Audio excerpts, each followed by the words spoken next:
Es momento de presentar a la doctora María Dolores Cardona, especialista en otorrinolaringología y en psiquiatría. Dentro del Instituto de Neurología Cognitiva, INECO, se desempeña en múltiples funciones, coordinando el programa de primeros episodios psicóticos y el área de trastornos afectivos del Departamento de Psiquiatría. Coordina también el área de alto rendimiento deportivo a través del programa de optimización cognitiva. En el Club Estudiantes de La Plata, mediante INECO, está a cargo del Departamento de Neurociencias y el programa de evaluación integral de rendimiento deportivo. En su trayectoria docente se destacó como colaboradora de la carrera de especialista de psiquiatría en el Hospital Borda. Actualmente es docente en psicopatología y clínica de la urgencia en la carrera de psicología y jefa de trabajos prácticos en la Cátedra Salud Mental 4 de la carrera de Medicina de la Universidad Favaloro. Su ponencia se denomina Neurociencia, Deporte y Educación Emocional. La recibimos con un caluroso aplauso.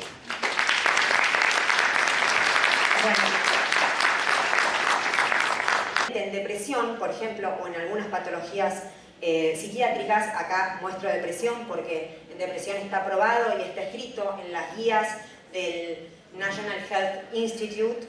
En depresión leve ya está como inicio de tratamiento, ejercicio y activación, antes de medicación.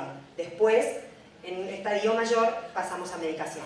Con lo cual, es muy importante el ejercicio porque va a como lubricar en cierta forma las vías que producen síntomas de depresión a nivel de aumentar ciertos neurotransmisores como la serotonina o la dopamina, y esto va a mejorar el ánimo.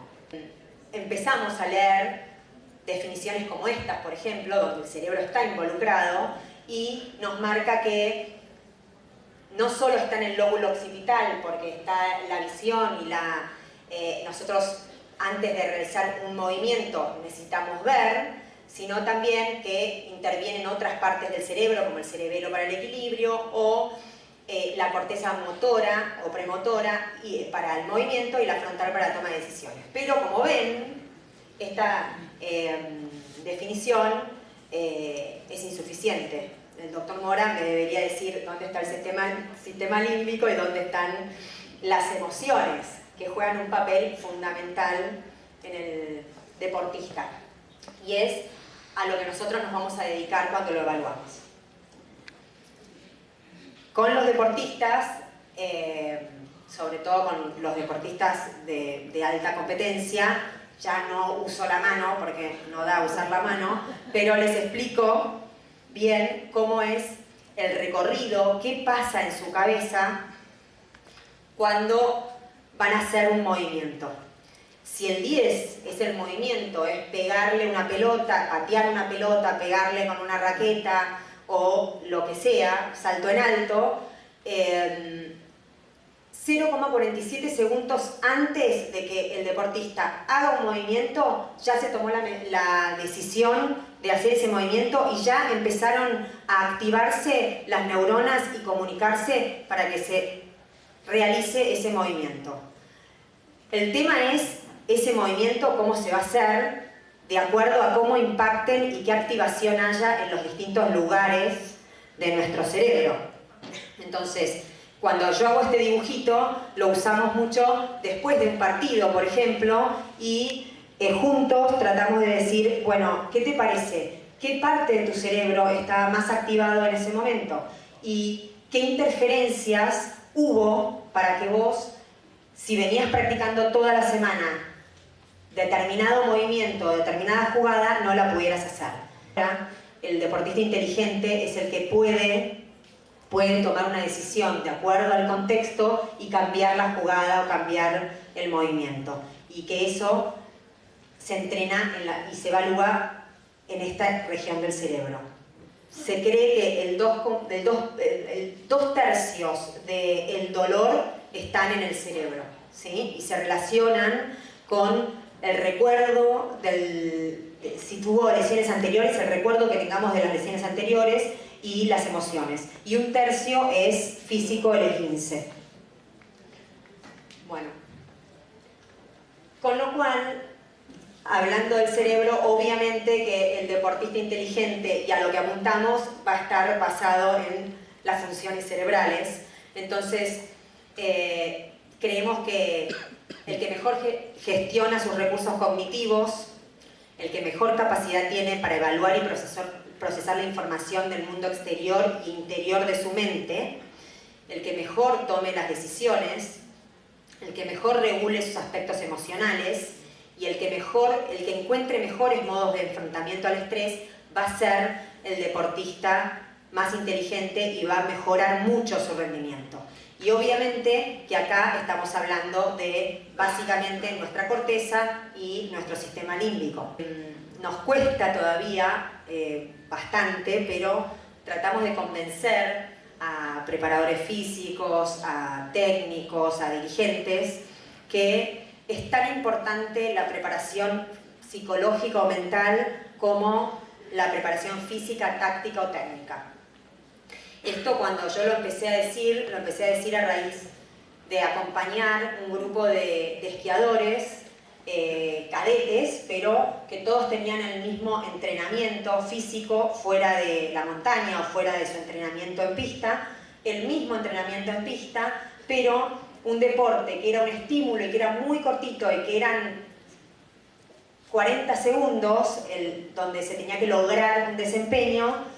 Definitivamente el que mejor se desempeñaba era el que tenía la mejor planificación mental antes de la carrera, o el que mejor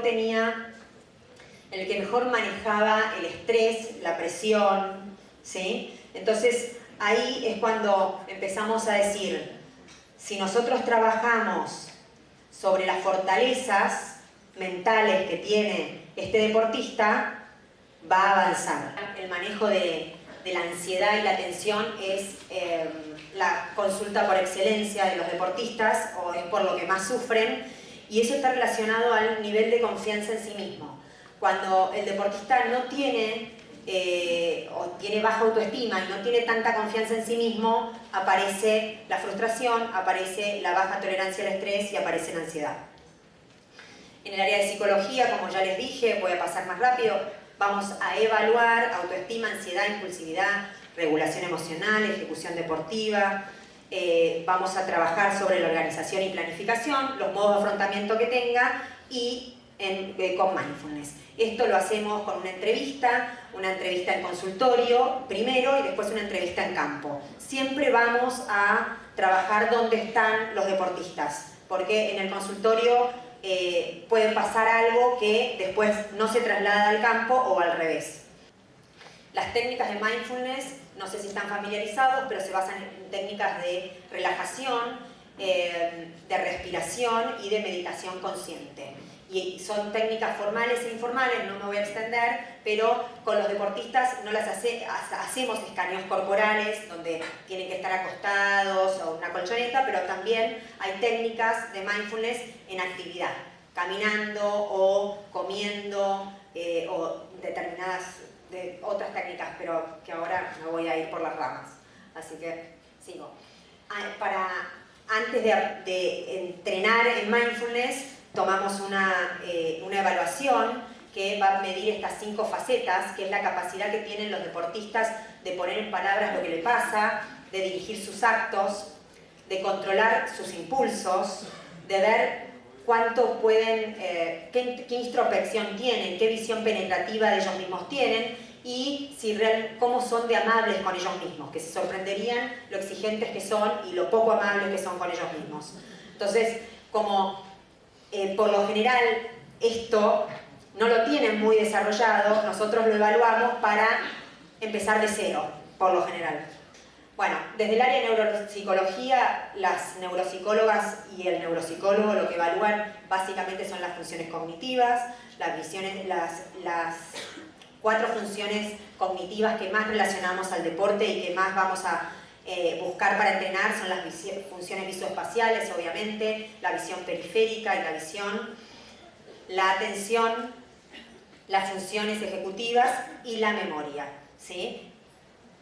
La atención y la memoria muy relacionadas a las funciones ejecutivas para el desempeño deportivo.